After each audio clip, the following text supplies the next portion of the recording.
Krista Guru Mavuli Gamai Maji, Krista Guru Mavuli, Krista Guru Mavuli. आके सरशी मजदाराया स्वर्गातून धावली, स्वर्गातून धावली, स्वर्गातून धावली. ख्रिस्त गुरु माऊली गमाय माझी, ख्रिस्त गुरु माऊली गमाय माझी, ख्रिस्त गुरु माऊली, ख्रिस्त गुरु माऊली. मज पाप्यास्तव स्तंभावरच्या, मज पापास्तव स्तंभावरच्या मरणा सरसावली, मरणा सरसावली, मरणा सरसावली.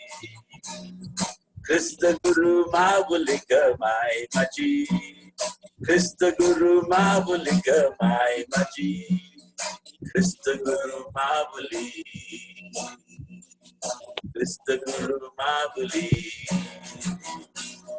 हृदयी माझ्या पाहिन जिकडे, हृदयी माझ्या पाहिन जिकडे, तिकडे हो मावली, तिकडे हो मावली, तिकडे हो मावली. ख्रिस्त गुरु माऊली गमाय माझी, ख्रिस्त गुरु माऊली गमाय माझी, ख्रिस्त गुरु माऊली, ख्रिस्त गुरु माऊली. ख्रिस्त ख्रिस्त जय, ख्रिस्त ख्रिस्त जय, ख्रिस्त ख्रिस्त जय, ख्रिस्त ख्रिस्त जय. भजनी मती रंगली, भजनी मती रंगली, भजनी मती रंगली. ख्रिस्त गुरु माऊली गमाय माझी, ख्रिस्त गुरु माऊली गमाय माझी, ख्रिस्त गुरु माऊली, ख्रिस्त गुरु माऊली, ख्रिस्त गुरु माऊली. बरं, आता बऱ्याच गोष्टीसाठी आम्ही प्रार्थना करायला पाहिजे. प्रार्थना करणं आमचं कर्तव्य आहे. आणि झालंय, गाणं झालं नंतर आम्ही आमचं पिक्चर बोलणार आहेत असं म्हणून चालणार नाही. आम्ही प्रत्येक जण ह्यामध्ये आत्मिकरित्यानं सहभागी झालं पाहिजे. माझी एकच विनंती आज संध्याकाळी, आज माझं म्हणणं असं आहे की आम्ही नुसतं ऐकायला आलो नाही, आम्ही हे वचन प्रभूपासून आहे. आणि मला नक्कीच माहितीये ब्रदर पॉल यांच्या भाषणातून आम्ही आशीर्वादित होऊन जाणार. तुम्हाला आशीर्वादित व्हायचं आहे, मला तरी आशीर्वाद व्हायचा आहे. असं नाही की आम्ही सगळेजण फार चांगले लोक आहोत, आम्ही किती पण वाईट असलं तर हरकत नाही. देवाचं वचन हे माझं नव्हे किंवा वैयक्तिक कोणाचं नाही, हे देवाचं वचन प्रत्येकासाठी आहे. प्रत्येकाने त्याच्यावरती विश्वास ठेवला पाहिजे. आज आम्ही कशासाठी जमलो? मी प्रभूपासून आशीर्वादित होणार. मी आज इथं जाणार तर आशीर्वादित होऊन जाणार. म्हणून आज मी ब्रदर पॉलला विनंती केली, ब्रदर तुम्ही आज बोला ब्रदर. आणि आज तुमच्यापासून नक्कीच आम्हाला आत्मिक आहार मिळणार. या आशेने आज जमलो आहोत. म्हणून आज मी विनंती करते, प्रभू जमला आहे का? प्रभू आहे? प्रभू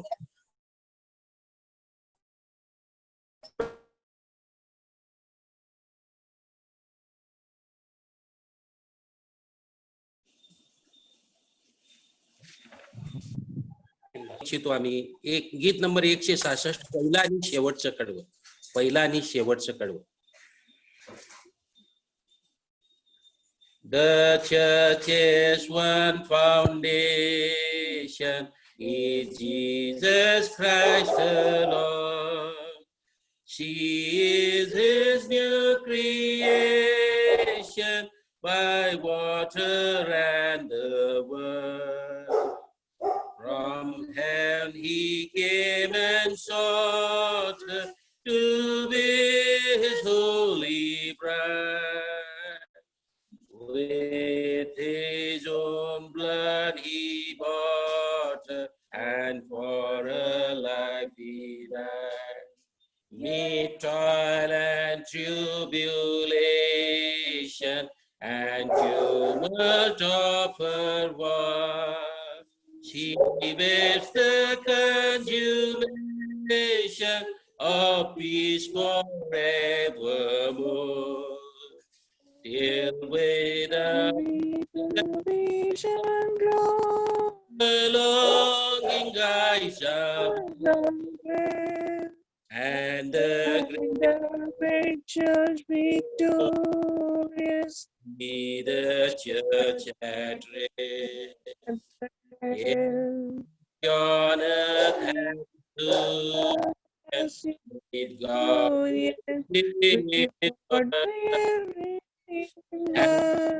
sweet, sweet commune with those whose rest is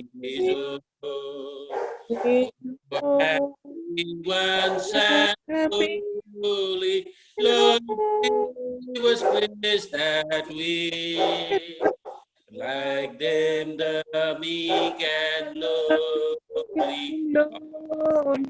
Oh, I may dwell with thee. पाया हा मंडळीचा प्रभू ख्रिस्त महान हे गीत सुंदर असं आहे. आपण गेल्या आठवड्यामध्ये पहिले करिंथकरासपत्र याचा 3रा अध्याय 9वे वचन याच्यातून आपण वचन वाचलो. कारण आम्ही देवाचे सहकारी आहोत, तुम्ही देवाचे शेत, देवाची इमारत अशी आहात. पहिले करिंथकरासपत्र याचा 3रा अध्याय 9व्या वचनामधून आपण पाहिलेलो आहोत. आणि त्याच्यामध्ये मागच्या गुरुवारी आपण एक गोष्ट पाहिली, आम्ही देवाची इमारत, आम्ही देवाचे मंदिर असे आहोत हे आपण पाहिलो. आणि हे मंदिर असं पाहत असताना उत्पत्ती याचा 28वा अध्याय याच्यातून आपण याकोबाला जे पडलेलं जे स्वप्न आहे त्याच्याविषयी आम्ही पाहिलो. त्या स्वप्नामधून आम्हाला हे दिसून आलं की मंडळी किती महत्वाची आहे, ख्रिस्ताचं मंदिर किती महत्वाचं आहे हे आपण पाहिलो. आणि आम्ही पाहतो याकोब कसा होता हे आपणाला सर्वांना माहित आहे. आम्ही देखील याकोबासारखेच होतो, आम्ही देखील फसव्याचे होतो, आम्ही देखील लबाडाचे होतो, आम्ही देखील देवापासून दूर असे गेलेले होतो. परंतु जेव्हा आपणाला प्रभू श्री ख्रिस्ताची ओळख झाली, जेव्हा आपण त्याच्या मंडळीमध्ये आलो, जेव्हा आपण त्याच्या घरी आलो, त्यावेळेस त्या ठिकाणी आम्ही 5 गोष्टी पाहिल्या. पहिली गोष्ट 5 A's ए पासून स्टार्ट होतात. पहिली गोष्ट आपण पाहिलो अरायवल ॲट बेथेल, येथेल येथे आगमन झालेलं आम्ही पाहतो. दुसरी गोष्ट आम्ही पाहिलो अपिअरन्स ॲट बेथेल, त्या ठिकाणी आम्ही पाहतो की देवाच्या मंदिरामध्ये देवाचं आगमन झालेलं आम्ही पाहतो. आणि तिसरी गोष्ट आम्ही पाहतो की देवाच्या मंदिरामध्ये, देवाच्या मंडळीमध्ये अनाउन्समेंट, तिसरी गोष्ट अनाउन्समेंट, देवाच्या वचनाची घोषणा, देवाचं वचन आपणाला त्याच्या मंडळीमध्ये ऐकाव्यास मिळतं हे आपण पाहिलो. आणि चौथी गोष्ट आपण पाहिलो अफ्रेड ॲट बेथेल, भीती. कारण की आम्ही पाहतो की बेथेल हे स्थळ कसं होतं, भयप्रद असं स्थळ होतं. म्हणजे देवाच्या मंडळीमध्ये, देवाच्या घरामध्ये जेव्हा जेव्हा आम्ही येतो त्यावेळेस आम्हाला देवाची भीती असणे हे गरजेचं आहे. आणि शेवटी आम्ही पाहतो की अनॉइंटमेंट ॲट बेथेल, आमच्या मंडळीमधून अभिषिक्त देवाच्या सेवेसाठी होणे हे गरजेचं आहे हे देखील आपण पाहिलं. आज आपण दुसरी गोष्ट या ठिकाणी पाहणार आहोत. कारण आम्ही देवाचे सहकारी आहोत, तुम्ही देवाचे शेत, देवाची इमारत अशी आहोत. देवाची इमारत आपण पाहिलेलो आहोत. दुसरी गोष्ट या ठिकाणी आम्ही पाहणार आहोत, आम्ही देवाचे शेत असे आहोत. आम्ही देवाचे शेत असे आहोत. We are the garden of God, we are the garden of God. जेव्हा आम्ही देवाची बाग किंवा देवाची शेत आहे असं जेव्हा आपल्या कानी पडतं, तेव्हा आम्ही पाहतो की बागेमध्ये जर आपण पाहिलं वेगवेगळ्या प्रकारची झाडं असतात आणि सुंदर फुलं देखील असतात. त्याद्वारे आम्ही पाहतो की सुवास येत असतो. त्याद्वारे मन आमचं प्रसन्न होतं, त्याद्वारे आम्हाला शांती मिळते, त्याद्वारे आम्हाला समाधान प्राप्त होतं बागेमध्ये आल्यावर, देवाच्या शेतामध्ये आल्यावर. तर या ठिकाणी आम्ही पाहणार आहोत देवाचं शेत किंवा देवाची बाग म्हणजे हे आम्ही पाहतो की देवाची मंडळी अशी आहे. आणि आता आज आपण 3 गोष्टी पाहणार आहोत. 3 P's we are going to see today. Number 1 is who has planted this garden? Planting of the garden. Planting of the garden. ह्या बागेची जी स्थापना आहे ती कोणी बरं केलेली आहे? त्याचाच अर्थ असा आहे की आमची ही देवाची जी मंडळी आहे त्या देवाची मंडळीची स्थापना कोण केलेली आहे, देवाची मंडळी कशी निर्माण झालेली आहे. दुसरी गोष्ट आपण पाहणार आहोत पोझिशन ऑफ द गार्डन. देवाच्या मंडळीची दिशा कोणती आहे, देवाच्या मंडळीचं स्थान कुठं आहे, त्याचं स्थान आपण पाहणार आहोत. आणि तिसरी गोष्ट आपण पाहणार आहोत persons in the garden. 3 P's we are going to see today. I think I will be able to complete these 3 P's. Number 1 is planting of the garden. Second one is position of the garden. And third one is persons in the garden. पहिली गोष्ट आपण पाहणार आहोत या बागेचा निर्माण करता कोण आहे. आणि दुसरी गोष्ट आपण पाहणार आहोत या बागेची दिशा कोणती आहे. आणि तिसरी गोष्ट आपण पाहणार आहोत या बागेमध्ये कोणकोणते लोक आहेत. आता बाग जेव्हा आपणास विचार येतो त्यावेळेस आम्हाला आपलं लक्ष एदेन बागेकडे जातं. कारण की आम्हाला माहित आहे जी बाग देवाने निर्माण केली त्याचं वर्णन प्रारंभी उत्पत्ती याच्या पुस्तकामध्ये आम्ही पाहतो. आता प्लांटिंग ऑफ द गार्डन याविषयी जर आपण पाहत असताना हे देवाची जी बाग आहे ती कोणी बरं निर्माण केलेली आहे याचा संदर्भ एक आपण पाहूया. उत्पत्ती याचा जर 2रा अध्याय जर आपण पाहिला तर या ठिकाणी देखील 8व्या वचनामध्ये आपण पाहतो परमेश्वर देवाने या बागेची निर्मिती कोण केलेली आहे, परमेश्वर देवाने. या मंडळीची निर्मिती कोण केलेली आहे तर देवाने निर्मिती केलेली आहे. परमेश्वर देवाने या मंडळीची निर्मिती केलेली आहे. हे आपण उत्पत्ती याचा पुस्तक 2रा अध्याय 8व्या वचनापासून काही वचन आपण पाहूया. परमेश्वर देवाने पूर्वेस एदेनात बाग लाविली.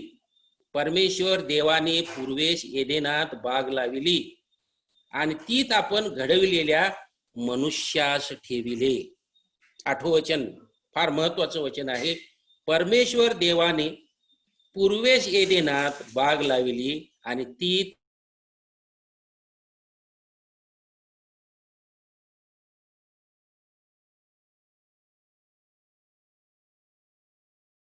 आपण घडलेल्या मनुष्याला ठेविले. बागेच्या मध्यभागी जीवनाचे झाड आणि बऱ्या वाईटाचे ज्ञान करून देणारे झाड ही जमिनीतून उपजविली. बागेला पाणी देण्यासाठी एदेनात एक नदी उगम पावली. तेथून ती निघून तिचे फाटे फुटून 4 नद्या झाल्या आणि पहिलीचे नाव पिशोन आणि हवीला देशास वेढीते. तेथे सोने सापडते.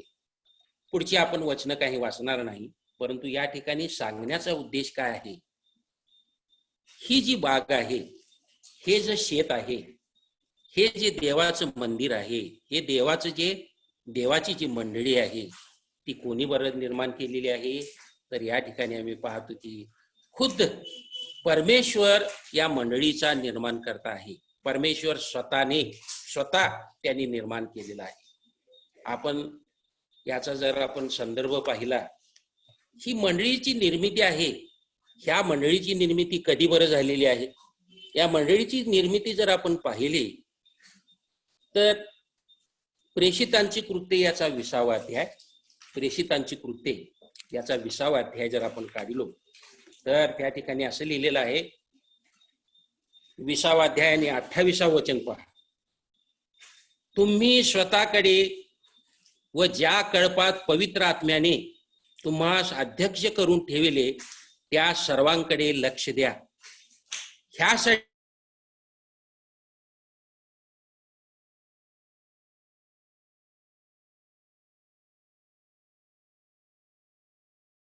साठी की देवाची जी मंडळी त्यानं तुम्ही करावे.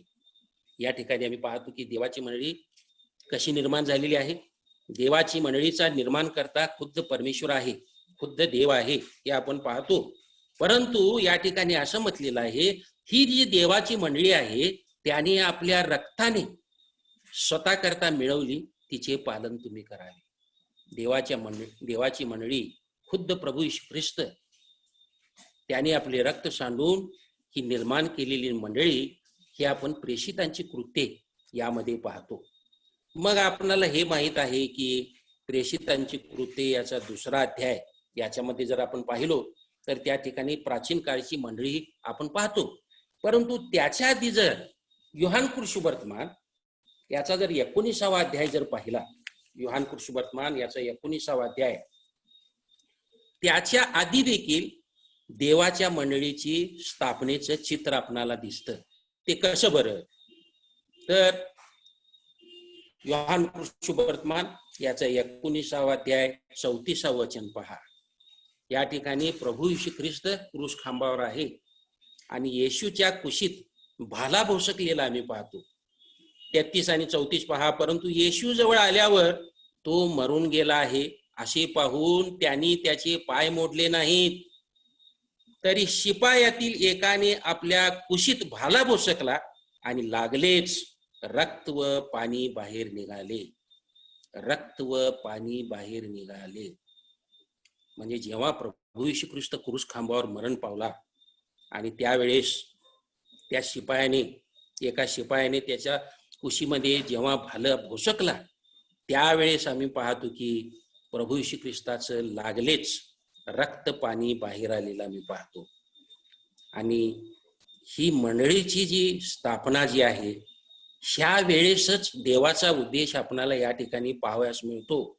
आणि ह्या रक्ताने प्रभू येशू ख्रिस्त जे क्रूस खांबावर त्याने रक्त सांडलं, त्या रक्ताने प्रेषित याचा 20वा अध्याय 28व्या वचनामध्ये पाहिलेल्याप्रमाणे त्याने आपल्या रक्ताने स्वतःकरिता मिळवली. ही मंडळी कशी केलेली आहे बरं? देवाची जी मंडळी आहे त्याने आपल्या रक्ताने स्वतः करता मिळवलेली आहे. तर या ठिकाणी आपल्याला पहिली गोष्ट काय पाहावयास मिळते, ही जी देवाची मंडळी जी आहे, त्या देवाची मंडळीची जी स्थापना आहे, त्या बागेची जी स्थापना आहे, ती खुद्द परमेश्वराने निर्माण केलेलं आहे. आणि ते आपण जेव्हा एदेन बागेकडे पाहतो त्यावेळेस देखील त्या ठिकाणी नमूद काय केलेलं आहे, परमेश्वराने ही एदेन बाग निर्माण केली. आणि उत्पत्ती याचा 2रा अध्याय याच्यामध्ये त्या बागेविषयी वर्णन करण्यात आलेलं आहे. परंतु आपण हे देखील पाहतो, प्रेषितांची कृती याचा 20वा अध्याय 28व्या वचनामध्ये देखील हे आम्हाला दिसतं, ही जी देवाची मंडळी आहे त्याने त्याचा एकुलता एक प्रियपुत्र प्रभू येशू ख्रिस्त त्या क्रूस खांबावर योहान कृष्णवर्तमान 19वा अध्याय 34व्या वचनाच्या आधारे जेव्हा प्रभू येशू ख्रिस्ताच्या कुशीमध्ये भाला भोसकला गेला, त्यावेळेस त्याच्याद्वारे जे रक्त आलं, त्या रक्ताद्वारे त्याने आम्हाला विकत घेतलेलं आहे. आणि या बागेतील झाडे कोण आहेत बरं? या मंडळीतील घटक कोण आहेत बरं? जे रक्ताने विकत घेतलेले आहेत ते म्हणजे तुम्ही आणि मी. तुम्ही आणि मी ह्या मंडळीचे घटक असे आहोत. तुम्ही आणि मी ह्या बागेतील झाडे असे आहोत. तर या ठिकाणी पहिली गोष्ट आपल्याला हे पाहावयास मिळते की देवाने खुद्द या बागेची स्थापना केलेली आहे. देवाने या खुद्द मंडळीची स्थापना केलेली आहे. प्रेषितांची कृत्ये याचा 2रा अध्याय जर मध्ये आपण जर पाहिला तर त्या ठिकाणी आम्ही पाहतो की प्राचीन काळच्या मंडळीविषयी त्या ठिकाणी नमूद केलेलं आहे. 41व्या वचनामध्ये असं म्हटलेलं आहे, तेव्हा ज्यांनी त्याच्या संदेशाचा स्वीकार केला त्यांचा बाप्तिस्मा झाला आणि त्या दिवशी त्यांच्यात सुमारे 3000 माणसांची भर पडली. हा दिवस कोणता होता बरं? आम्ही पाहतो की हा पेंटेकॉस्टचा दिवस होता. आणि या पेंटेकॉस्टच्या दिवसाच्या वेळेस पेत्राने भाषण केलेलं होतं. आणि पेत्रानं भाषण केल्यावर आम्ही पाहतो की काय प्रकार त्या ठिकाणी घडला. त्याच्या संदेशाचा स्वीकार करून त्या दिवशी किती बरं बाप्तिस्मे झाले? सुमारे 3000 माणसांची भर पडली. मग आम्ही पुढच्या 42-43 वचनामध्ये आम्ही पाहतो की ख्रिस्ती मंडळीचे धार्मिक जीवन, ते मंडळीचं प्राचीन काळातल्या मंडळीचं धार्मिक जीवन हे कसं होतं हे आम्ही या ठिकाणी पाहतो. परंतु देवाने ही मंडळी स्थापन केलेली आहे. परंतु पहिले कोरिन्थकरासपत्र याचा 11वा अध्याय 3ऱ्या वचनामध्ये देखील आपण पाहिलेलं आहे. ह्या मंडळीचा कोण पुढारी आहे बरं? मंडळीचा मस्तक कोण आहे बरं? कोरिन्थ पहिले पत्र याचा 11वा अध्याय या 3ऱ्या वचनामध्ये काय म्हटलेलं आहे पहा. प्रत्येक पुरुषाचे मस्तक ख्रिस्त आहे, स्त्रीचे मस्तक पुरुष आहे आणि ख्रिस्ताचे मस्तक देव आहे, हे तुम्हाला समजावे अशी माझी इच्छा आहे. या ठिकाणी आम्ही पाहतो की पहिले कोरिन्थकरासपत्र याचा 11वा अध्याय 3ऱ्या वचनामध्ये सांगितलेल्या प्रमाणे आम्ही पाहतो प्रत्येक पुरुषाचे मस्तक ख्रिस्त आहे. आणि मंडळीमध्ये कोण आहेत बरं? तुम्ही आणि मी आहोत. आणि आमचा मस्तक कोण आहे बरं? आमचा मस्तक ख्रिस्त असा आहे. या मंडळीचा मस्तक कोण आहे बरं? ख्रिस्त असा आहे. हे देखील आम्ही या ठिकाणी पाहतो. त्यासाठी कलसीकरासपत्र याचा 1ला अध्याय 18 वचनामध्ये देखील असं म्हटलेलं आहे, he is also head of the body the church. तो शरीराचा आणि मंडळीचा मस्तक असा आहे, तो पुढारी असा आहे. तर पहिली गोष्ट या ठिकाणी या बागेविषयी आपल्याला पाहावयास मिळते ती म्हणजे अशी आहे, ही जी बाग कोण निर्माण केलेली आहे बरं? Who has established, who has planted the garden? God himself has planted this garden. Planting of the garden, first thing we see here that God himself has planted this garden. देवाने स्वतः या बागेची निर्मिती केलेली आहे. देवाने स्वतः या मंडळीची निर्मिती केलेली आहे. आणि ती कशी केलेली आहे? त्याचा एकुलता एक प्रिय पुत्र प्रभू येशू ख्रिस्त याच्या रक्ताच्या द्वारे. आणि त्याने आम्हाला रक्ताने विकत असं घेतलेलं आहे. आणि ही कधी बरं निर्माण झाली? ही निर्माण झाली आम्ही पाहतो की जेव्हा प्रभू येशू ख्रिस्त क्रूस खांबावर खेळला गेला आणि जेव्हा त्याच्या कुशीमध्ये भाला बोसकण्यात आला, त्यावेळेस रक्त वाहिलं. त्यावेळेसच देवाची ही योजना होती की प्रभू येशू ख्रिस्ताच्या रक्ताच्या द्वारे तुम्ही आणि मी त्यांना विकत घेतलं जावं आणि त्यांना देवाच्या मंडळीमध्ये त्यांना प्रवेश मिळावा. याद्वारेच आम्हाला काय झालेलं आहे? याद्वारे आम्हाला तारण प्राप्त झालेलं आहे. याद्वारे आम्ही जे पापी होतो ते आम्हाला त्याने पवित्र असं केलेलं आहे. पापापासून त्याने आम्हाला मुक्ती दिलेली आहे, सोडवलेलं आहे. ही महत्वाची गोष्ट या ठिकाणी आपण पाहतो. तर पहिली गोष्ट या ठिकाणी आपल्याला शिकावयास मिळते, प्रभू देवाने स्वतः या बागेची निर्मिती केलेली आहे. Who has established, God himself has established this garden. आमच्या मंडळीचा निर्माण करता खुद्द देव आहे. ही मंडळी माझी, ही मंडळी तुझी, ही मंडळी ह्यांची असं म्हणण्याचं काहीही कारण नाही. कारण की या ठिकाणी आम्ही पाहतो की मंडळीचा स्थापन करणारा कोण आहे? परमेश्वर आहे. बागेचं निर्माण करणारा कोण आहे? परमेश्वर आहे. आणि बागेमध्ये राहणारे तुम्ही आणि मी झाडे असे आहोत. तुम्ही आणि मी फुलं देणारे अशी झाडं आहोत. तुम्ही आणि मी पीक देणारे अशी झाडे आहोत. योहान कृषीवर्तमान याचा जर 15वा अध्याय जर आपण पाहिलो तर त्या ठिकाणी देखील आपणाला उदाहरण माहित आहे, द्राक्षवेल आणि फाटे. या ठिकाणी प्रभू येशू ख्रिस्त काय म्हणतो बरं? प्रभू येशू 15वा अध्याय बघा, पहिल्या वचनापासून काही वचन आपण पाहूया. मीच खरा द्राक्षवेल आहे आणि माझा बाप माळी आहे. मीच खरा द्राक्षवेल आणि माझा बाप माळी आहे. माझ्यातील फळ न देणारा प्रत्येक फाटा तो काढून टाकतो आणि फळ देणाऱ्या फाट्याला अधिक फळ यावे म्हणून तो त्याला प्रत्येकाला साफसूफ करीतो. आज आपण मंडळीमध्ये आहोत तर देवाची काय अपेक्षा आहे? आज आपण त्याच्या बागेमध्ये आहोत. काय बरं त्याची अपेक्षा आहे? आम्ही फळ द्यावं. आणि फळ देण्यासाठी काय करतो? तो आमची मशागत करतो. आणि जे फळ देणारे नाही, फळ न देणारे आहेत त्यांचा तो फाटा काढून टाकतो आणि फळ देणाऱ्या फाट्याला अधिक फळ यावे म्हणून त्यांना तो साफसूफ करीतो. म्हणून या ठिकाणी आम्ही पाहतो की त्याचा अर्थ असा आहे, जे वचन मी तुम्हाला सांगितले त्यामुळे तुम्ही आता शुद्ध झालाच आहात. तुम्ही माझ्यामध्ये राहा आणि मी तुम्हामध्ये राहीन. जसे फाटा वेलात राहिल्या वाचून त्याला आपण फळ देता येत नाही, तसे माझ्यामध्ये राहिल्या वाचून तुम्हाला देखील देता येणार नाही.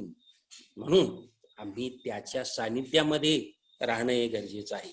त्याच्यामध्ये, त्याच्या मंडळीमध्ये, त्याच्या बागेमध्ये राहणं हे गरजेचं आहे. कारण की का बरं?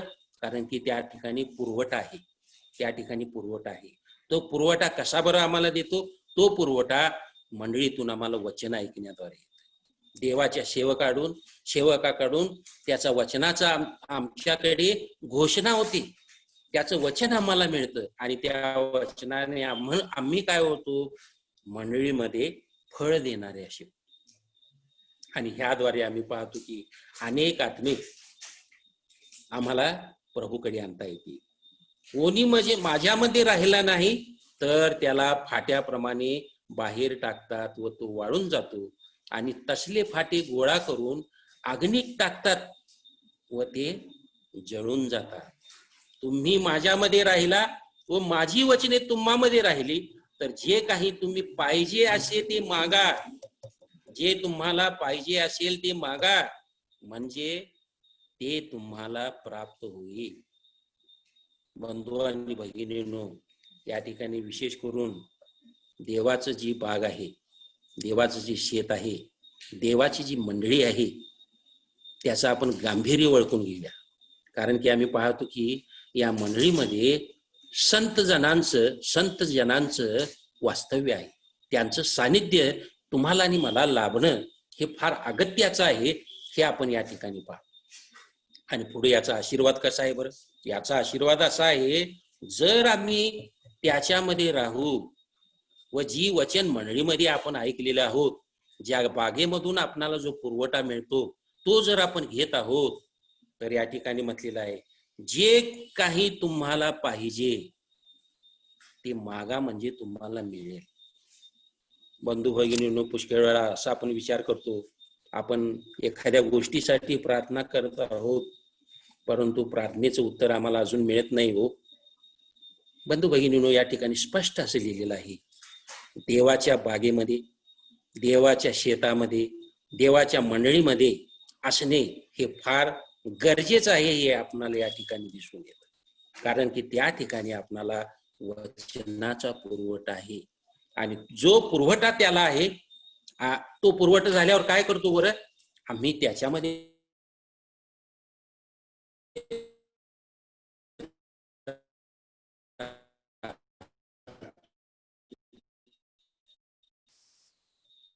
आणि त्याची खुद निर्माणता कोण आहे बरं? देव स्वतः निर्माण करत आहे. देव स्वतः निर्माण. तर पहिली गोष्ट या ठिकाणी आपण पाहिलेलो आहोत, बागेचा निर्माण करता खुद्द देव आहे. Planting of the garden has been done by God himself. God is the establisher of the garden. देव या मंडळीचा काय आहे? निर्माण करताय. देव बागेचा निर्माण करताय. देव शेताचा निर्माण करताय. प्रभूच्या वचनामधून आपणाला बरीच संदर्भ वचने आणि बरीच उदाहरणे पाहण्यास येतात, परंतु वेळेअभावी आपण त्याच्यामध्ये जाणार नाही. दुसरी गोष्ट या ठिकाणी आपणाला पाहायला मिळते, कशाबद्दल बरं? बागेबद्दल. दुसरी गोष्ट या ठिकाणी म्हटलेली आहे, त्या बागेची दिशा कशी असली पाहिजे. बागेची दिशा, position of the garden, position of the garden. या ठिकाणी आम्ही पाहतो की ही जी बाग पहिला निर्माण केली, त्या बागेची दिशा कुठं आहे बरं? 8व्या वचनामध्ये पहा, उत्पत्ती याचा पुस्तक, याचा 2रा अध्याय 8व्या वचनामध्ये काय म्हटलेलं आहे? परमेश्वर देवाने ही बाग निर्माण केली. हे आपल्याला या ठिकाणी पाहावयास मिळतं. तर ती कोणत्या दिशेस बरं? पूर्वेस एदेनात बाग लावली. या ठिकाणी दिशा कोणती आहे बरं? पूर्व दिशा आहे. पूर्व दिशा. आता ही पूर्व दिशा का बरं महत्वाची आहे? आता पूर्व दिशेचं महत्व आपण पाहणार आहोत या ठिकाणी. परंतु प्रश्न आपल्याकडे असा आहे, आपली बाग, आपलं शेत, आपली मंडळी पूर्वेच्या बाजूला आहे काय? आता हे काय बाजू वगैरे काय प्रकार आहे? तर या ठिकाणी आम्ही पाहतो की उत्पत्ती याचा पुस्तक याचा 2रा अध्याय 8व्या वचनामध्ये म्हटलेला आहे, देवाने एदेन बाग कोणत्या दिशेला निर्माण केली बरं? पूर्वेला निर्माण केली. आता हे पूर्व काय बरं दर्शवतंय? पूर्वेला मुख्य काय? सकाळी उठल्यावर आपण काय पाहतो? सकाळी उठल्यावर आपण सूर्योदय पाहतो. सूर्य काय देतं बरं आपल्याला? सूर्यप्रकाश देतो. सूर्याच्या द्वारे काय होतं? सूर्याच्या द्वारे उगमस्थान प्राप्त होतं, प्रकाशाचं उगमस्थान देतो. सूर्य काय करतं? ते आम्हाला उद्धार देणार असा आहे. या ठिकाणी याचा अर्थ असा आहे, आपली बाग पूर्वेला असावी याचा अर्थ असा आहे, आपली मंडळी जी आहे ती प्रकाश देणारी मंडळी असावी. आपली मंडळी जी आहे ती पूर्वेला का असावी याचा अर्थ असा आहे, आम्ही प्रकाश देणारे असे असावे. आपली जी मंडळी आहे ती प्रकाश देणारी मंडळी असावी. आता प्रकाश देणारी मंडळी म्हणजे या ठिकाणी देवाचं वचन आपल्याला प्राप्त होतं आणि देवाच्या वचनाद्वारे आम्हाला प्रकाश प्राप्त होतो. स्तोत्र काय करता काय म्हणतो? देवाचं वचन हे माझ्या पावलासाठी काय आहे? दिवा, व माझ्या मार्गाला काय आहे? प्रकाश असा आहे. म्हणून या ठिकाणी आम्ही पाहतो की पूर्वेला आपली मंडळी असणे हे गरजेचं आहे. पूर्व म्हणजे मी ऍक्च्युली दिशा बोलत नाही या ठिकाणी. पूर्व याचा अर्थ काय? पूर्व याचा अर्थ असा आहे की आपली मंडळी प्रकाश देणारी असावी.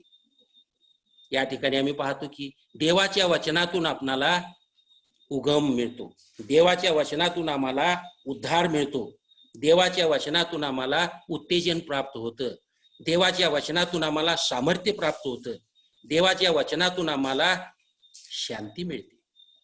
आणि हे देवाचं वचन कुठं आहे बरं? मंडळीमध्ये आहे. म्हणून या ठिकाणी देवाने जेव्हा एदेन बाग निर्माण केली त्यावेळेस दिशा कोणती बरं निवडली बरं?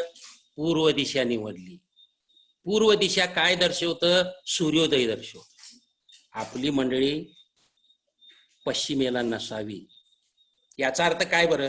याचा अर्थ असा आहे, पश्चिमेला काय होतं? पश्चिमेला सूर्य मावळतो आणि अंधार प्राप्त होतो आणि अंधार येतो. आमच्या जीवनामध्ये देखील आपण सूर्योदय म्हणजे पूर्वेला का असावं? तर देवाचा जो प्रकाश आहे तो प्रकाश आमच्या जीवनाद्वारे प्राप्त होईल. जर आपली मंडळी किंवा मी तुम्ही जर पश्चिमेला असणार तर आम्ही सूर्य मावळणारे असे होणार, आमच्या जीवनामध्ये अंधकार असणार. म्हणून या ठिकाणी असं म्हटलेलं आहे, आमची मंडळी ही पश्चिमेला नसून पूर्वेला असावी. याचाच अर्थ असा आहे, आमची मंडळी प्रकाश देणार असावी, आमची मंडळी अंधार देणारी नसावी. तर बहुतेक मंडळ्या काही वेळेस आम्ही पाहतो की पूर्वेच्या ऐवजी पश्चिमेला असण्याचा प्रयत्न करतात, कारण की त्या मंडळीमध्ये उत्तेजन नसतं, त्या मंडळीमध्ये देवाचा प्रकाश नसतो. म्हणून ज्या मंडळीमध्ये आम्ही आहोत त्या ठिकाणी खरोखर देवाचं वचन आहे. त्या ठिकाणी आम्ही पाहतो की देवाच्या स्तवनाचा उगम आहे. आम्ही पाहतो की आमची जी मंडळी आहे ती फळ देणारी मंडळी आहे. त्या मंडळीद्वारे आम्ही पाहतो की आम्हाला इतरांना प्रकाश देता येतो. नेहम्याचं पुस्तक याचा 12वा अध्याय आणि 37 वचन पहा. नेहम्या 12 आणि 37 यामध्ये एक वचन आहे. नेहम्या 12 आणि 37. ते झरावेशी कडून नीट दाविदपुराच्या पायऱ्यावरून कोटाच्या चढणीवर दाविदाच्या मंदिराच्या वरल्या भागाकडून, या ठिकाणी पहा, या ठिकाणी आपण काय पाहतो? या ठिकाणी कोटाचे समर्पण करण्यात येत आहे. कोटाचे समर्पणाच्या वेळी झरावेशीकडून नीट दाविदपुराच्या पायऱ्यावरून कोटाच्या चढणीवर दाविदाच्या मंदिराच्या वरल्या भागाकडून, कुठली दिशा या ठिकाणी लिहिलेली आहे? पूर्वेस. ते कुठपर्यंत गेले? पाणीवेशीपर्यंत गेले. पूर्वेस ते पाणीवेशीपर्यंत गेले. या ठिकाणी पूर्वेचं महत्व समजून घ्या. पूर्वेचं महत्व हे आम्ही जुन्या करारामध्ये देखील या ठिकाणी पाहत आहोत. त्याचप्रमाणे गणना याचं पुस्तक पहा. गणना याचं पुस्तक याचा 3रा अध्याय. गणना याचं पुस्तक 3रा अध्याय 38 वचन पहा. या ठिकाणी निवास मंडपाविषयी लिहिलेलं आहे. लेव्यांची संख्या आणि त्यांची कर्तव्ये याविषयी या ठिकाणी नंबर्स 3:38 38 वचनामध्ये काय म्हटलेलं आहे पहा. निवास मंडपासमोर बाजू कुठली आहे? पूर्वेकडे. निवास मंडपासमोर पूर्वेकडे म्हणजे दर्शन मंडपासमोर उगवतीस जे डेरे ठोकावचे ते मोशे आणि अहरोन व त्यांचे मुलगे ह्यांचे असावे. इस्रायल लोकांच्या वतीने पवित्र स्थानाच्या रक्षणाची जी जबाबदारी त्यांच्यावर सोपवली होती ती त्यांनी पार पाडावी. कोणी परका जवळ आल्यास त्याला जीवे मारावे. परमेश्वराच्या आज्ञेप्रमाणे लेवी वंशाची त्याच्या कुळास अनुसरून जी गणती मोशे व अहरोन यांनी केली तिच्याप्रमाणे 1 महिन्याच्या व त्याहून अधिक वयाचे पुरुष 22,000 भरले. तर या ठिकाणी सांगायचा उद्देश असा आहे की निवास मंडपासमोर पूर्वेस म्हणजे दर्शन मंडपास उगवतीस जे डेरे ठेकायचे होते तेथे मोशे आणि अहरोन त्यांची मुलगे यांची असावी. पूर्ण या ठिकाणी पूर्व दिशेबद्दल लिहिलेलं आहे. आता या ठिकाणी आम्ही पाहतो की आमच्या जीवनामध्ये पूर्व दिशा ही फार महत्वाची आहे. आम्ही प्रकाश देणारे आहोत काय? आम्ही उगम पावणारे असे आहोत काय? पवित्र आत्मा एकच आहे. पवित्र आत्मा त्याने आम्हाला दिलेला आहे, परंतु तो आमच्या जीवनाद्वारे चमकत आहे काय? हे फार महत्वाचं आहे. मत्तई कृष्ण वर्तमानाचा 5वा अध्याय. या ठिकाणी डोंगरावरली प्रवचन आपल्याला माहित आहे. मत्तई कृष्ण वर्तमान याचा 5वा अध्याय डोंगरावरील प्रवचनाबाबतीत आपण पाहत असताना त्या ठिकाणी देखील काय म्हटलेलं आहे पहा.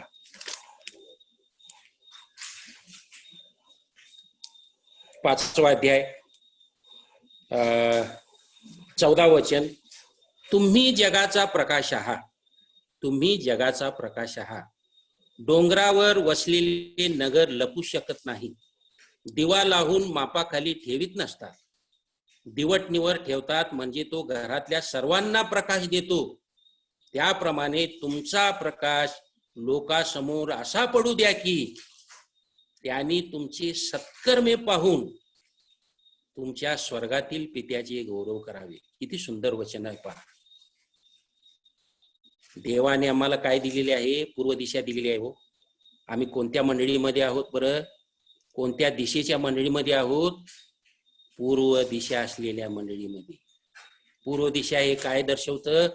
देवाचा प्रकाश. देवाचा प्रकाश आपल्याला कसा मिळतो? त्याच्या वचनाद्वारे मिळतो. म्हणून या ठिकाणी म्हटलेलं आहे तुम्ही जगाचा प्रकाश आहात. आम्ही जगाला प्रकाश देणारे असे आहोत. आम्ही जगाला किरण देणारे असे आहोत आणि जगाला आपण मार्ग दाखवणारे असे आहोत. मग या ठिकाणी दिवा लावून मापाखाली ठेवीत नसतात. जो आम्हाला ख्रिस्त मिळालेला आहे, जो आम्हाला जीवनाचा प्रकाश मिळालेला आहे, तो आपण तसाच लपवून ठेवायचा आहे का? नाही. तर या ठिकाणी आम्ही पाहतो की दिवटणीवर ठेवतात म्हणजे तो घरातल्या सर्वांना प्रकाश दिसतो. जसा उंच दिवा ठेवला जातो तसा आपण देवाच्या कार्यासाठी देवाने जे आम्हाला वचन दिलेलं आहे, देवाने जे आम्हाला प्रकाश दिलेला आहे, प्रभू येशू ख्रिस्त दिलेला आहे, तो आपला इतरांना आपण दिला पाहिजे. तो कसा दिला पाहिजे? 16 वचनामध्ये म्हटलेला आहे त्याप्रमाणे तुमचा प्रकाश. त्याप्रमाणे म्हणजे कसं? जसं दिवा उंचवर ठेवला जातो, जेव्हा उंचवर ठेवला जातो त्यावेळेस सर्वकडे प्रकाश दिला जातो, त्याप्रमाणे आम्ही देखील पाहिजे. त्याप्रमाणे तुमचा प्रकाश लोकांसमोर असा पडू द्या की त्यांनी तुमची सत्कर्मे पाहावी, चांगली कृत्ये पाहावी. आम्ही आमच्याद्वारे जर प्रकाश आहे तर आम्ही कसे असणार? इतरांना सहाय्य करणारे असणार. इतरांना मार्गदर्शन करणारे असणार, इतरांना प्रकाश देणारे असतात. जेणेकरून याद्वारे काय होतं बरं, जेणेकरून तुमच्या स्वर्गातील पित्याचे गौरव होईल. अशाद्वारे आपण त्याचे गौरव करू शकू. या ठिकाणी आम्ही पाहतो आमचा प्रकाश कितपत पडतो, आमच्या प्रकाशाची किरणे किती लांब आहेत, आमचं कार्य किती मोठं आहे, आमचं कार्य किती मोठं आहे. गणना याच्या पुस्तकामध्ये जर आपण पाहिलो, परंतु 4थ्या अध्यायाकडे जर आपण गेलो, गणना याचं पुस्तक याचा 4था अध्याय, त्या ठिकाणी काय म्हटलेलं आहे पहा. 4था अध्याय 41 वचन पहा. 41, 42, 43 वचन. आपले किरण कसे लांब पाहिजेत. गणना याचा 4था अध्याय 41. गेर्शोनी कुळापैकी जे पुरुष दर्शन मंडपातली सेवा करीत त्यांची गणती केली, ती इतकी भरली. परमेश्वराने आज्ञा केल्याप्रमाणे मोशे व आरोन यांनी त्यांची गणती केली. गणती म्हणजे मोजणे. मरारी वंशाजाची त्यांची कुळे व वाडवडिलांची घराणी ह्यास अनुसरून गणती केली. म्हणजे 30 वर्षाच्या वयापासून 50 वर्षापर्यंतचे जे पुरुष दर्शन मंडपातील सेवेसाठी पात्र होते त्यांची गणती केली. आणि आम्ही पाहतो की ज्या पुरुषांची त्याच्या कुळास अनुसरून गणती झाली ते 3200 असे होते. आमचं किरण किती लांब पडतं. आमची गणती, आमच्या प्रकाशाद्वारे आमची गणती म्हणजे आमचा प्रकाश कितपत लांब पडतो हे आपण पाहिलं पाहिजे. एजकेल याचं पुस्तक पहा. त्या ठिकाणी देखील आपण एक संदर्भ पाहूया. एजकेल याचं पुस्तक याचा 11वा अध्याय. आपण काय पाहत आहोत, पोझिशन ऑफ द गार्डन. आपण बागेची दिशा पाहत आहोत. एजकेल याचं पुस्तक याचा 11वा अध्याय 23 वचन पहा. या ठिकाणी पुनर्जीवन व नवीकरण करण्याचे अभिवचन या ठिकाणी एजकेल देत आहे. एजकेलाला या ठिकाणी परमेश्वरापासून वचन प्राप्त झालेलं आहे आणि ते वचन प्राप्त होत असताना, ही वचने सांगत असताना तो 23 वचनामध्ये काय म्हणत आहे पहा. मग परमेश्वराचे तेज नगरातल्या मध्यभागाहून वर चढून नगराच्या पूर्वेस असलेल्या पर्वतावर राहिले.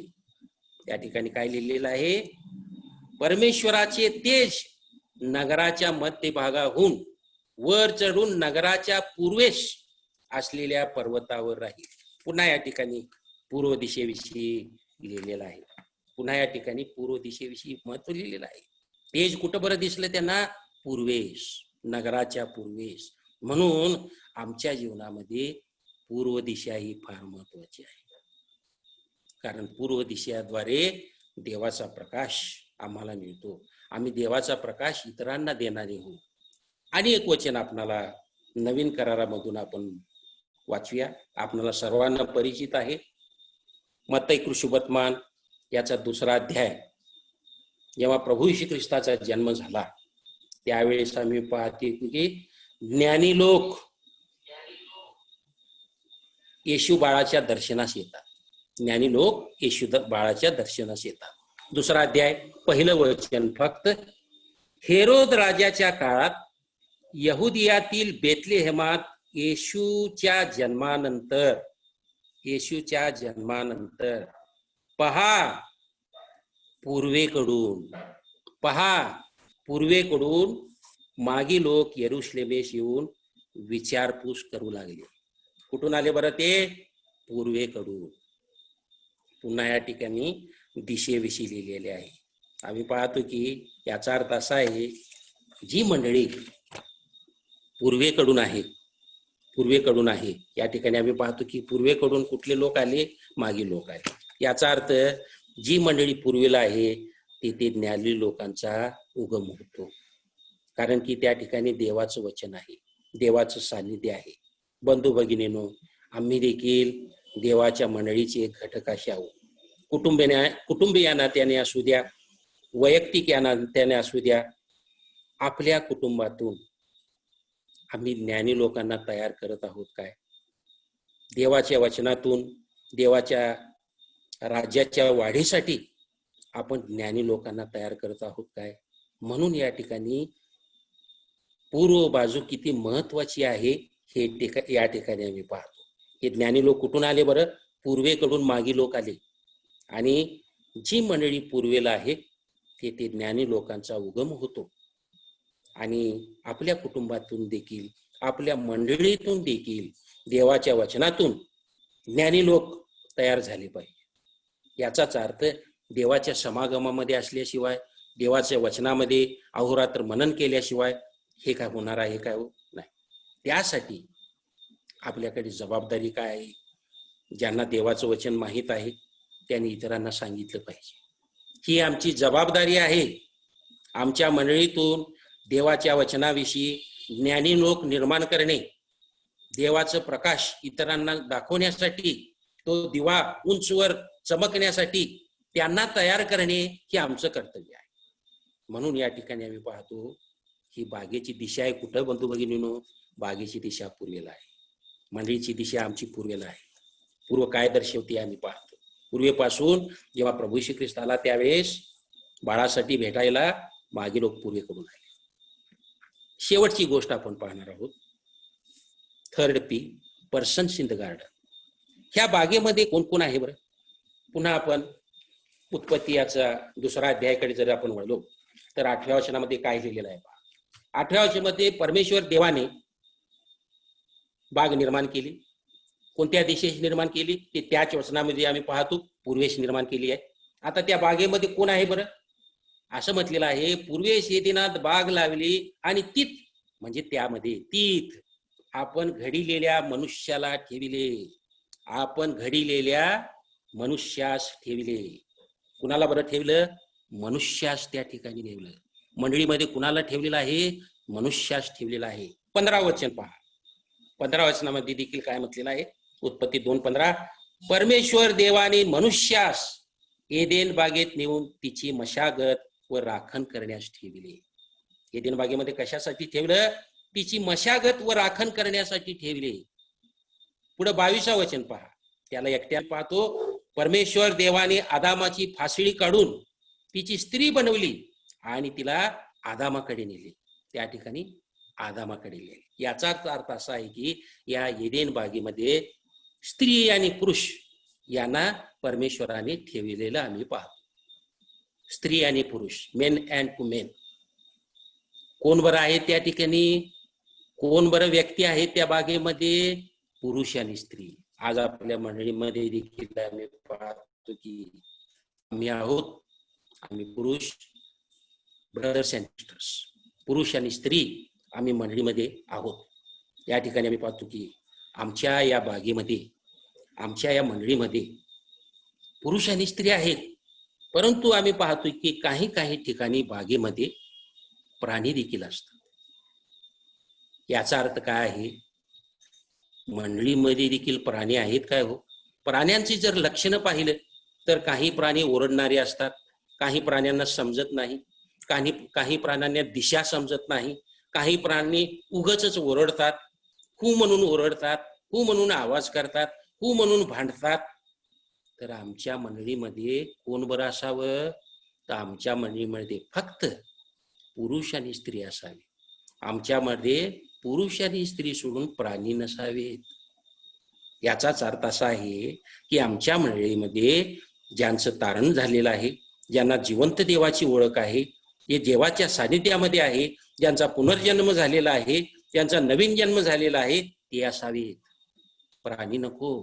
कारण की ते ओरडतील, ते भांडण काढतील, त्यांना ख्रिस्त माहित नाही, ते वेगळ्या दिशेने नेतील. म्हणून या ठिकाणी आपण हे लक्षात देऊया, देवाने बागेमध्ये कुणाला ठेवलं बरं? देवाने बागेला आदाम आणि हव्वाला ठेवलं. देवाने बागेला स्त्री आणि पुरुषाला ठेवलं. आमच्या मंडळीमध्ये कोणाला ठेवलेलं आहे? जितक्याने प्रभू श्री ख्रिस्ताच्या नामावर विश्वास ठेवलेला आहे तितक्याच त्याने ठेवलेला आहे. म्हणून बंधू आणि भगिनींनो, हे आपण लक्षण घेऊया. आमच्या मंडळीमध्ये कोण आहेत बरं? आमच्या मंडळीमध्ये प्राण्यांच्या स्वभावाची माणसं आहेत का? आणि आमच्या मंडळीमध्ये प्राणांच्या स्वभावाचे लोक येतात काय, हे आपण लक्षात. एक उदाहरण असं आहे, एक बंधू मंडळीमध्ये येत होता, त्याचं नाव होतं नागराज. मग तो ख्रिस्ती झाल्यावर त्यानं त्याच्या नावाचं रूपांतर जॉन्सन म्हणून असं ठेवलं. परंतु आम्ही पाहतो की काही वेळ असा आला, त्याने विश्वास गमावला आणि खरं ज्याचा जो जुना स्वभाव होता त्या जुन्या स्वभावाकडे तो परतला. याचाच अर्थ असा आहे की आपलं नाव बदलून किंवा आपला पेशा बदलून, आपला वेश बदलून या ठिकाणी चालत नाही.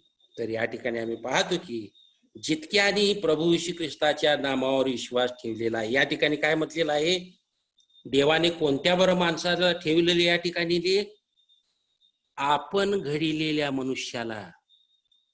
8व्या वचनामध्ये काय म्हटलेलं आहे, आपण घडविलेल्या मनुष्याला त्याने तुम्हाला आणि मला निर्माण केलेला आहे.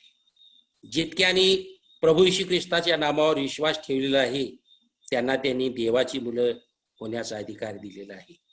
आम्हाला का बरं ठेवलेलं आहे, त्याने त्याचं पवित्र निर्दोष निष्कलंक असं ते रक्त त्या क्रूस खांबावर सांडलं, त्या रक्ताने त्याने आम्हाला विकत असं घेतलेलं आहे. आम्ही कोणाचे आहोत बरं, आम्ही देवाचे असे आहोत. हे कसं बरं, लूक याचं पुस्तक याचा 3रा अध्याय जर आपण पाहिलं तर त्या ठिकाणी असं आपणास पाहावयास मिळतं. लूक 3 आणि 38 वचन पहा. लूक 3:38 त्या ठिकाणी असं म्हटलेलं आहे, तो मतूशलहाचा, तो हनोकाचा, तो यारेदाचा, तो महलेलाचा, तो केनानाचा, तो अनुशाचा, तो शेथाचा, तो आदामाचा, तो देवाचा पुत्र. या ठिकाणी काय म्हटलेलं आहे, तो ह्याचा मुलगा, तो ह्याचा मुलगा, तो ह्याचा मुलगा. आदामाचा बाप कोण, आदामाचा बाप देव स्वतः.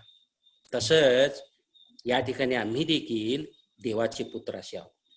आमचा बाप कोण आहे बरं, आमचा बाप देव असा आहे. कसं बरं, योहान कृषी वर्तमान याचा 1 अध्याय आणि 12 वचनामध्ये पाहिलेल्याप्रमाणे जितक्याने प्रभू येशू ख्रिस्ताच्या नामावर विश्वास ठेवलेला आहे, कुणाला बरं त्या ठिकाणी बागेमध्ये प्रवेश आहे, देवाच्या लेकरांना. आणि जेव्हा आपण प्रभू येशू ख्रिस्ताच्या नामावर विश्वास ठेवलेला आहोत तेव्हा आपण बागेमध्ये येण्यासाठी पात्र आहोत.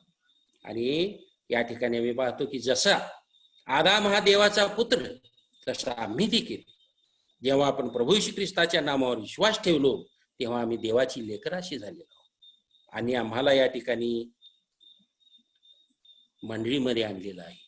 मंडळीमध्ये कोण आहेत परत, तिसरी गोष्ट आपण पाहिलो, मंडळीमध्ये जे प्रभू येशू ख्रिस्तावर विश्वास ठेवलेले आहेत ते देवाचे पुत्र, ज्यांना प्रभू येशू ख्रिस्ताच्या द्वारे देवाने केलेलं आहे, देवाची लेकरं केलेलं आहे, त्यांना मंडळीमध्ये ठेवलेलं आम्ही पाहतो. प्राचीन काळाच्या मंडळीमध्ये आपण जर थोडं पाहिलं, प्राचीन काळाची जी मंडळी आहे, प्राचीन काळाची मंडळी प्रेषितांची कृत्ये याचा 2रा अध्याय याविषयी नमूद केलेला आहे. तुम्हाला आणि मला देखील देवाने मंडळीमध्ये ठेवलेलं आहे. आणि आपण आता कसं असलं पाहिजे, जर आम्ही देवाची लेकरं आहोत आणि देवाच्या बागेमध्ये जर आहोत, मंडळीमध्ये जर आहोत, तर आमच्याद्वारे नक्कीच प्रकाश चमकला जाईल. कसे होते बरं ते प्रेषितांच्या शिक्षणात आणि सहवासात, भाकर मोडण्यात व प्रार्थना करण्यात तत्पर असत. त्या मंडळीतील लोक कसे होते बरं, त्या मंडळीतील लोक देवाच्या वचनाचा अभ्यास करण्यात होते. प्रेषिताच्या शिक्षणात म्हणजे देवाचं वचन जे सांगणारे होते ते देवाचं वचन ऐकण्यात, त्याचा अभ्यास करण्यात, त्याच्यात रमण्यास ते होते. एवढंच केवळ नव्हे, सहवासात, आपला सहवास देवाच्या लोकांबरोबर अधिकाधिक असावा. देवाची जे लेकरं आहेत त्यांच्याबरोबर आमची सहभागिता असावी हे आपण पाहतो. मग भाकर मोडण्यात ते तत्पर असत, प्रार्थना करण्यात ते तत्पर असत. प्रार्थना देखील आपल्या जीवनामध्ये, आपल्या बागेसाठी, आपल्या मंडळीसाठी महत्वाची आहे हे आपण या ठिकाणी आम्ही पाहतो. तर प्राचीन काळाची जी मंडळी आहे त्यामध्ये देखील आम्ही पाहतो की जितक्याने प्रभू येशू ख्रिस्ताच्या संदेशाचा स्वीकार केला, प्रभू येशू ख्रिस्ताचा स्वीकार केला आणि त्यांचा बाप्तिस्मा झाला आणि त्या दिवशी सुमारे 3000 माणसांची भर पडली. आम्ही देखील प्रभू येशू ख्रिस्ताचा स्वीकार केलेला आहोत, आमचा देखील बाप्तिस्मा झालेला आहे, आम्ही देखील मंडळीमध्ये आहोत. आमच्या मंडळीमध्ये देखील अधिक लोकांची भर पडणे हे गरजेचं आहे. त्याच्यासाठी तुम्ही आणि मी प्रत्येकाने, फक्त ब्रदर रुबननं झटून चालणार नाही, तुम्ही आणि मी सर्वांनी देवाच्या वचनाचा प्रचार केला पाहिजे. देवाची जर आपली मंडळी, आपली बाग जर प्रकाश देणारी अशी असावी असं जर आपणाला वाटतं तर आपण प्रत्येकानं झटलं पाहिजे. म्हणजे काय होईल बरं, अनेक माणसांची त्याच्या मंडळीमध्ये भर पडेल. त्या प्राचीन काळच्या मंडळीचं असंच होतं. त्यांच्या मंडळीमध्ये एकाच दिवशी सुमारे म्हटलेलं आहे 3000 लोकांची भर पडली. 3000 लोकांची भर पडली. तर आज बंधू आणि भगिनींनो, आपला अधिक जास्त न वेळ घेता आपण पहिले कोरिन्थी पत्र याचा 3रा अध्याय नव्या वचनामध्ये आपण पाहिलेला आहोत. आम्ही देवाचे सहकारी आहोत, आम्ही देवाचे शेत, देवाची बाग असे आहोत, आम्ही देवाचं मंदिर किंवा देवाची इमारत असे आहोत. आपण गेल्या वेळेस पाहिलो आम्ही देवाचं मंदिर असे आहोत आणि देवाच्या मंदिराच्या ठिकाणी आम्ही पाहतो की त्याचं आगमन त्या ठिकाणी होतं, त्या ठिकाणी त्याचं आम्हाला दर्शन होतं, त्या ठिकाणी तो त्याच्या वचनाद्वारे आमच्याशी बोलतो, घोषणा करतो आणि त्या स्थळी आम्हाला भीती वाटते कारण ते पवित्र स्थान आहे. आणि त्या ठिकाणाहून अनेक देवाचे भक्त हे अभिषिक्त होऊन बाहेर पडतात. हे देवाच्या मंदिराविषयी आपण पाहिलो. आणि दुसरी गोष्ट आपण आज पाहिलो ती म्हणजे आम्ही देवाचे शेत, आम्ही देवाची बाग, आम्ही देवाच्या मंडळीचे घटक असे आहोत. त्या ठिकाणी 3 गोष्टी आपण पाहिल्या. 3 P's we have seen: planting of the garden, position of the garden and persons in the garden. Planting of the garden, देवाच्या मंडळीची स्थापना कोण केलेली आहे? उत्पत्ती याचा 2रा अध्याय 8व्या वचनामध्ये आम्ही पाहतो की देवाने स्वतः त्या बागेची निर्मिती केली. आमच्या मंडळीची स्थापना कोण केलेली आहे? देवाने स्वतः या मंडळीची, आमच्या मंडळीची स्थापना केलेली आहे. आणि त्या मंडळीमध्ये आपण सर्वजण आहोत.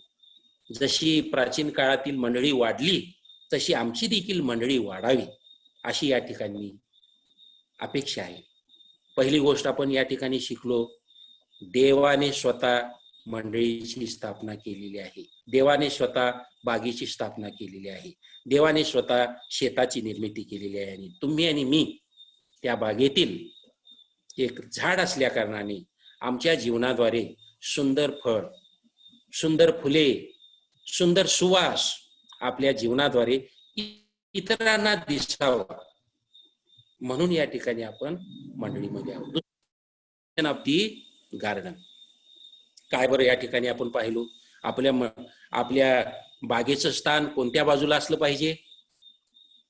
एदेन बागेचं स्थान कोणत्या बाजूला होतं? पूर्वेस. आणि जुन्या करारामध्ये, नवीन करारामध्ये पूर्व बाजू ही किती महत्वाची आहे ती आपण पाहिली. कारण पूर्वेला आम्ही पाहतो की सूर्योदय होतो आणि त्या सूर्योदयामध्ये आम्ही पाहतो की आपणाला उगम स्थान प्राप्त होतं, उद्धार देणारा प्रकाश आम्हाला प्राप्त होतो. आणि प्रभू श्री ख्रिस्तानं स्वतः म्हटलेला आहे की मी जगाचा प्रकाश आहे. आणि तो प्रकाश आपल्याला देवाच्या वचनाद्वारे आम्हाला मिळतो. म्हणून आपली मंडळीची बाजू, आपल्या बागेची बाजू, आपली बाजू ही पश्चिमेला नसून, अंधारामध्ये नसून, आपली बाजू पूर्वेस का बाजूला असली पाहिजे? म्हणजेच आपली बाजू प्रकाशामध्ये असली पाहिजे. देवाच्या वचनामध्ये आपलं जीवन पाहिजे, हे आपण पाहिलं. मग आपण काही जुन्या करारातून उदाहरण पाहिलं. गणनामध्ये, एचकेलमध्ये, ह्या सर्व गोष्टीचं जुन्या करारामध्ये देखील आपण पूर्वेचं स्थान किती महत्वाचं आहे पाहिलं. आणि जेव्हा प्रभू येशू ख्रिस्त जन्मला त्यावेळेस मागी लोक आले, त्यावेळेस देखील आम्ही पाहतो की ते पूर्वेकडून आहे. याचाच अर्थ असा आहे की आमच्या मधून देखील देवाचे ज्ञानी लोक निर्माण झाले पाहिजे, आले पाहिजे. आणि तिसरी गोष्ट आपण पाहिलो, पर्सन इन द गार्डन. कोण बरं या बागेमध्ये असलं पाहिजे? बागेमध्ये कुणाला त्यांनी ठेवलेलं आहे? पुरुष आणि स्त्री. प्राणी नसावेत. प्राणी जर असलं तर काय होईल? गोंधळ निर्माण होईल. तर आमच्या मंडळीमध्ये जी देवाची जी लेकरं आहेत, जे आमच्या मंडळीमध्ये जे रक्ताने विकत घेतलेले आहेत, त्यांना मंडळीत ठेवलेलं आहे. पुरुष आणि स्त्री जितक्याने प्रभू येशू ख्रिस्ताच्या नामावर विश्वास ठेवला त्यांना देवाची मुले होण्याचा अधिकार आहे. अशांना त्यांनी मंडळीमध्ये ठेवलेला आहे. आणि आपल्याकडून अपेक्षा काय आहे? आम्ही त्याचं वचन ग्रहण करून त्याच्या शिक्षणात आणि त्याच्या सहवासात, भाकर मोडण्यात आणि प्रार्थना करण्यात आपण तत्पर असं असलं पाहिजे. देवाची इच्छा असेल तर अजून एक 3 P's आहेत, ते आपण पुढे जेव्हा वेळ मिळेल त्याच्याकडे तेव्हा आपण पाहूया. आज आपण हे शिकूया की आम्ही देवाचे सहकारी आहोत, देवाचे शेत, देवाची बाग, देवाची इमारत अशी आहोत. आणि आज जे आपण पाहिलो, ही जी आमची जी मंडळी आहे देवाने स्वतः निर्माण केलेली आहे. आणि त्या मंडळीची बाजू पूर्वेश आहे का?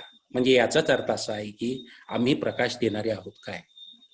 आणि तिसरी गोष्ट, तुम्हाला आणि मला त्याने ठेवलेलं आहे, प्राण्यांना ठेवलेलं नाही. जितक्याने प्रभू येशू ख्रिस्ताच्या नामावर विश्वास ठेवलेला आहे, ज्यांना देवाचा मुले होण्याचा अधिकार दिला, त्यांना त्यांनी मंडळीमध्ये ठेवलेला आहे. जेणेकरून आम्ही त्याच्या वचनामध्ये, त्याच्या शिक्षणामध्ये, त्याच्या सहवासामध्ये, भाकर मोडण्यामध्ये आणि प्रार्थना करण्यामध्ये आम्ही तत्पर असं असावं. देव असं करण्यास आम्हा प्रत्येकांना सहाय्य करू. धन्यवाद.